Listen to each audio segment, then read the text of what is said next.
तुम सोचते रहते हो काश कल ऐसा ना हुआ होता, काश मैंने यह गलती ना की होती।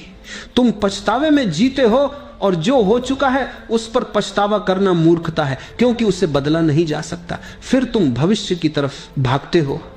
तुम्हें लगता है कल मैं सुखी हो जाऊंगा, जब पैसा होगा, जब नाम होगा, जब प्रेम मिलेगा, तब मैं पूर्ण हो जाऊंगा। लेकिन यह कल कभी आता ही नहीं। जब वह आता है तब भी वह आज होता है और तुम्हारा मन फिर से नया कल बना लेता है।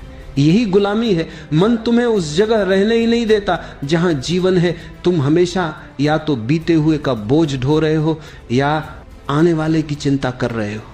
तुम्हारे